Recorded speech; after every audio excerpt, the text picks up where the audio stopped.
Buenas tardes, bienvenidos. Hoy vamos a definir y establecer las características de los objetos de aprendizaje.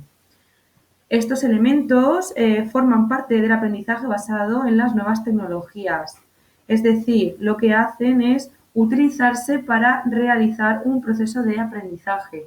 Para ello deben estar preparados con anterioridad por parte de los docentes y tienen que tener ciertas características que son las siguientes. Deben tener un formato digital, eso quiere decir que van a ser actualizables, podemos modificarlos en función del cambio histórico, de los contextos, en fin, en función de cualquier parámetro que necesite o que precise una actualización.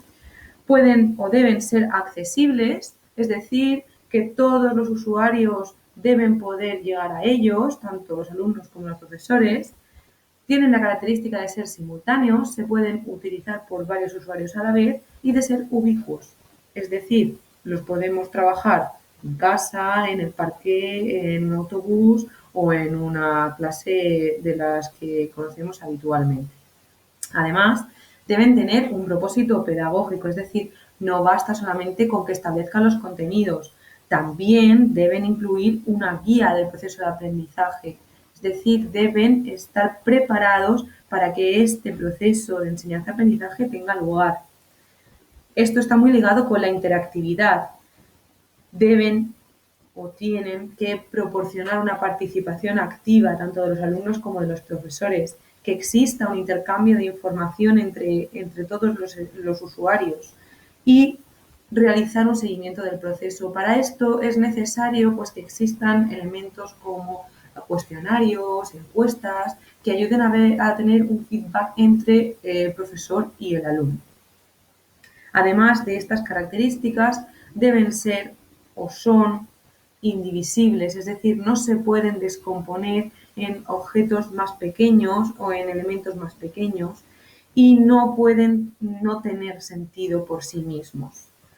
Son independientes en el sentido de que no necesitan de otros objetos de aprendizaje para proporcionar un proceso de enseñanza y reutilizables, que en cierta medida tienen mucho que ver con aquello que decíamos de que puedan ser actualizables, es decir, que se puedan utilizar en distintos contextos educativos.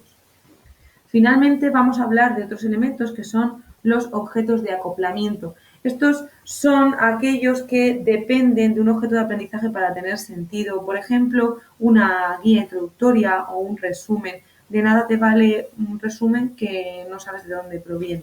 ¿De acuerdo? Entonces, los objetos de acoplamiento, cuando se suman a los objetos de aprendizaje, dan lugar a un módulo de aprendizaje completo.